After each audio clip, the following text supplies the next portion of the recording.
उससे गलत प्रेरणाएं हृदय में आ सकती हैं, लेकिन गलत प्रेरणा के अनुसार आचरण वो नहीं कर सकता, क्योंकि वो उपासक है, क्योंकि वो साधक है, क्योंकि भगवत मार्ग का पथिक है।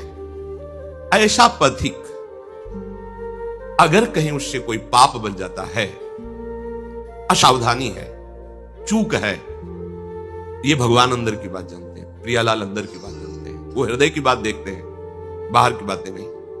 आपके हृदय में भगवत प्राप्ति की प्रबल लालसा है, आप अपने को बलहीन मानकर प्रभु के आश्रित हैं अंदर से, और आपसे कोई चूक हो गई तो स्वपाद मूलम भजता प्रियस्य त्यक्त्यान्य भावस्य हरिः परेशा विकर्म यच्चोत्पतितं कथंचित् धुनोति सर्वं हृदि सन्निविष्टः। आहा, बड़े अमृतमय वचन है। उपासक ने श्री भगवान के चरणों का सहारा ले लिया है। ये अंदर की बात है, अंदर की वाणी की बात नहीं।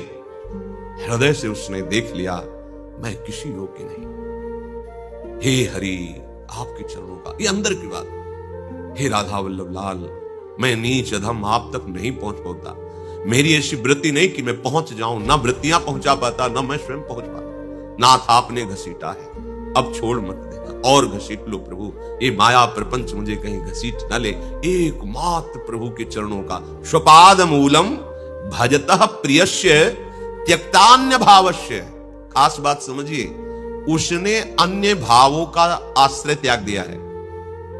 धन बल, तप बल, ज्ञान बल, बुद्धि बल, जन बल, महत्व, ये सब कुछ छोड़कर केवल भगवत आश्रित है, तो भगवान का प्रियस्य, वो भगवान का प्यारा है। ये चरणारविंद ही हमें पार कर सकते हैं, दूसरा कोई बल नहीं। अपार संसार समुद्र मध्य, ये ऐसा संसार समुद्र है कि हमें लगेगा कि हम तो यहां किलोले कर रहे हैं, आनंदित हो रहे हैं, पास में ही ऐसे भयानक काम क्रोध आदि मगरमच्छ है, ये लील जाते हैं। इस संसार समुद्र की अपार थपेड़े तरंगे आ रही, काम क्रोध लोभ मोह मद मत्सर ईर्ष्या द्वेष प्रतिष्ठा मान, ये बड़ी बड़ी तरंगे हैं। कौन मुझे पार कर सकता है? हुआ दयालु शरणम ब्रजामा। मैं ऐसा कौन दयालु है जिसकी शरण में जाऊं, मुझे बचा ले संसार समुद्र से, क्योंकि तैरने की मेरे में सामर्थ्य नहीं, मेरे में ऐसा बुद्धि बल नहीं है, मैं कैसे पार जाऊं इस संसार समुद्र के। गुरु कृपालु कृपया वदेत, श्री विश्वेश्वर पाद